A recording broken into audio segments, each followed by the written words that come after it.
Devon Lennox, PhotographyPX. In today's video, we're doing something a little bit different. We have a model on set, and we're going to be asking her some questions on how to reach out to models in your local city or your neighborhood.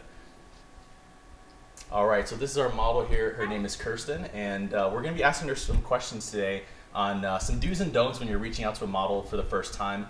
Say you're a newer photographer and you don't really have your network established and built yet. What should you do, like if you're reaching out through social media or maybe a model mayhem, for example, or some other network where you can meet models to work with in your city? What should you do? So Kirsten, like one of the questions that I want to know is that, for the first message, like say for example, like we're not friends. I don't know anyone that you know in your city. Like maybe say I just moved to your city and stuff like that. If I wanted to say that I looked at your profile and I thought your work is amazing and I'd love to collaborate, what do you think that message should kind of sound like? Like, should it be like, hey, I love your work? Should it be like a comment first, or like how should we kind of start that conversation? Do you think?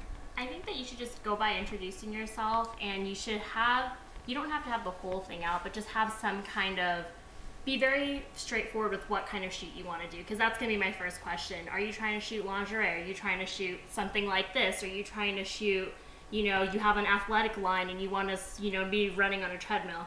You need to be like very upfront, because especially here in Vegas, which is a little different, there's a lot of photographers who ask for like lingerie and that kind of work. And so living here, that's a kind of unique market, but I always ask, is that what you want? And then I just shut it down right away. So that's something that I do, because I know if they're not up front and they're kind of going, and they're like, actually, I want to shoot you nude, then I just say no, like, sorry, I don't do that kind of work. But there are lots of females who do, and there's nothing wrong with it. Yeah. But I like to know right up front so we don't waste time going back and forth picking a location to find out that it's something that I would have never done in the beginning. Yeah, that's true. Yeah, definitely being transparent. Yeah. So with that, would you like, in our first message, would you like us to make like maybe a Pinterest board or like a Google Drive that has like a mood board already, or send you a reference image? Like, does it need to be that detailed, or do you think that's a little bit over the top? Unless it's something like maybe detailed as this, maybe you would need a mood board, but like I like to ask for an example. So like if you want to I see what you're saying. I just say like, show me something that you like aspire to do, or something you've already done that you see yourself doing with me. And if if it's like lingerie or whatever, I could be okay with it, but there's very different levels of that. That's true. So if you show it to me and it's something like very, very mild, and maybe I'd be down, but there's different levels, and once I see an example and you're like, this is my only style, then we decide from there. Yeah. And I think some photographers, I've dealt with some photographers that are super okay with saying, this is all I do, and I'm like, I don't do that. And it's fine, there's no hard feelings. Okay, yeah, that's great. Yeah, I love that. So I guess the next thing, like say we want to collaborate and it's not going to be a paid thing. Do you think that should be something that we immediately say in that first message, or is that going to be later on in the conversation? When should we address the pay versus non-pay situation?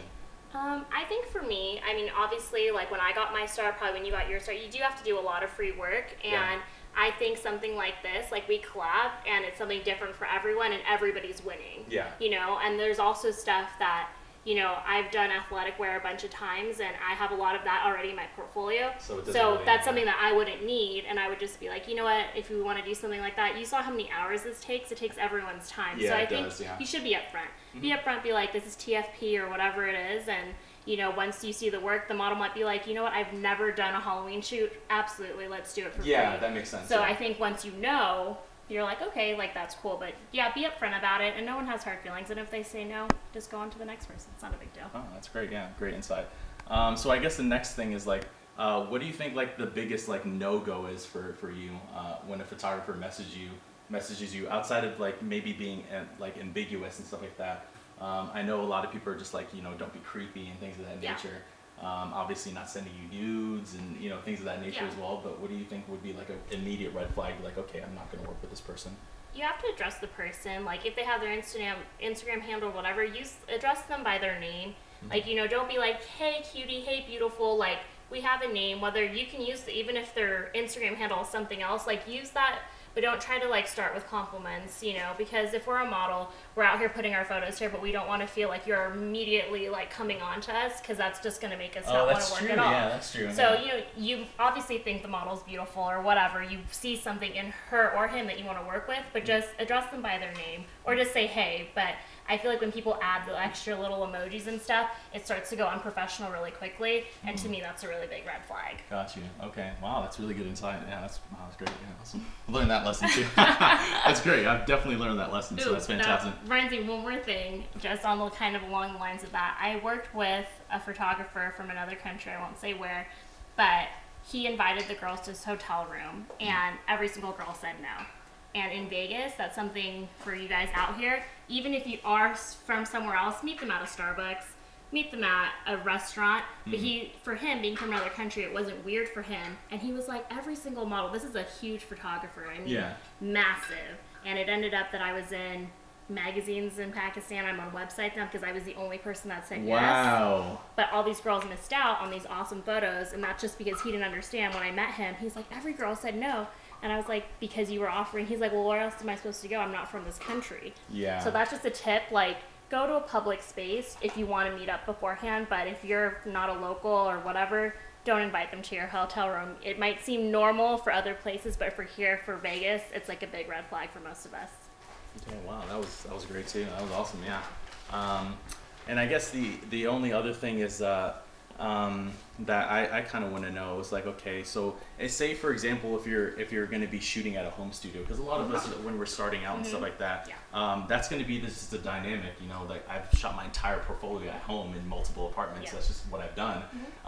But okay, so if we're shooting in that situation, when should we kind of address that? Be like, hey, my location's at this place, like I shoot at home, like this is the home studio. Should we set an example of what it looks like and when it's set up? I would say it's your home, but also say it's your studio. Make sure it's like stays professional, that we're not thinking we're coming into your personal bedroom or whatever. Yeah. And always allow the girls to bring a chaperone, and whether it's a makeup artist, the boyfriend, the dad, don't ever say no, because that will just instantly, you know, you could be like, my place is small, but just if they ask, immediately say yes, because when people start getting fishy about that, then that's when I'm like, well, why can't they be there? Yeah. And so, but yeah, I think shooting your house is totally fine, whatever you have, but just be like, this is my home studio. Like, make it sound like this is where I shoot and it's professional, and not just, I'm inviting you to sit on my couch you know. So yeah, I think shooting at home is fine, but just be upfront. Don't tell them it's an address and then they end up showing up at your apartment. They're like, oh, I thought this was something else. Something studio. Yeah. Yeah. Okay. Wow. That was awesome insight. That's fantastic. Again, this is our model Kirsten, and she's just dropping some bombs here, guys. That was fantastic. Oh man, that was good. I definitely learned something. I hope you guys learned something as well. Definitely leave a comment and a like in the description. Let us know if there's any specific questions that you have. I'll reach out to her and get a response, and I'll respond that back in the comments down below. I hope this video was of value to you guys. I hope you guys kind of learned something from model here in Vegas. I will leave her information in the description down below. As always, stay locked into our channel. We got some great content coming up soon, and we'll catch you in the next video. Peace out, my friends.